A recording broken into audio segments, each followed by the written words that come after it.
Faly miarabantsika rehetra indray rakizy. Ary faly indrindra indray androany hanolotra tantara mahafinaritra sy mahavariana ho anao. Enoy tsara ary. Fanasitranana tao amin'ny dobony Betesda. Jaona 5. Sekolon'ny fiainana tapany 4. Ny sekolon'ny fiainana vonjy-taitra voalohany. Ny sekolin'ny fiainana fizarana 3 vonjy-taitra. Efa nahita hopitaly ve ianao ka sady tsy misy dokotera no tsy misy mpitsabo mpanampy? Tamin'ny andron'i Jesosy dia tena nisy zany. Tsy toy ny hopitaly ilay izy, fa toy ny dobo filomanosana, misy dobo 2 misaraka. Nanodidina trano be iray manontolo ny lavarangana miondrika 4. Ary lalan-tsara iray no manasaraka ireo dobo filomanosana ireo. Betsaka ny olona marary teo. Tsy nisy dokotera ny karakara azy ireo anefa. Na koa hoe nisy fitaovana kitapo vonjy-taitra na olona izay nahafantatra ny hetsika tao amin'ny vonjy maika. Ary tsy nisy fiara-pamonjy voina raha sendra vonjy maika. Tsy nitsahatra nijery ny rano tao anaty dobo ireo marary. Voalaza fa isy anjely hidina tsy ndraindray ao amin'ny dobo ka hanetsika ny rano, ary na iza niditra voalohany tao amin'ny rano rehefa nietsika izany dia sitrana izy. Na inona aretiny.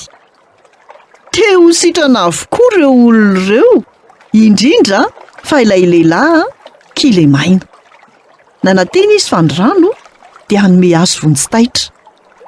Tsy mahazo variana, tsy ahita ny fietsehan'ny rano aho. Io fa mihetsika, tsy maintsy izany voalohany miditra ao anaty rano. Tsara loatra, tsy ahatratra an'izany mihitsy aho. Diso fanantenana izy, ka nandry teo am-pandreny indray. Efa 70 taona izao izy no niandry ny vonjy-taitra. Indray andro nisy olona nitsidika azy. Teo sitrana ve ianao? Eny, saingy tsy manana olona nampy ahiditra ao anaty rano aho. Efa misy olona hafa foana tafiditra ao anaty rano alohany hatongavako ao. Nitsangana, eto ny fandrinao ka mandeha ana. Dia nitsangana ilay lehilahy ka sitrana. Nahazo vonjy-taitra tsy nisy tsindrona na bandy izy.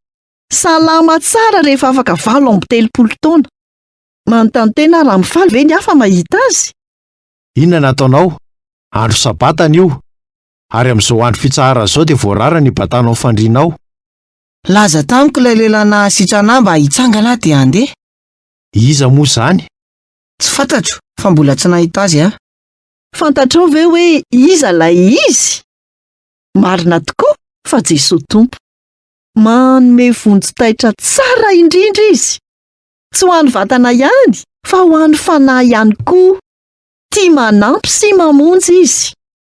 Rehefa hita n'ilay lehilahy nositraniny taty aoriana dia nomeny torohevitra tsara. Salama tsara ianao izao. Aza manoto intsony fa andreo isy ratsy anjohanao. Azoko sary an-tsaina ny tiany Jesosy ho lazaina. Ianao koa ve? Izay indray no anjara hafatra ho antsika tamin'ity anio ity. Tahiny tompo daholo. Nanolotra ny tantara zokomy.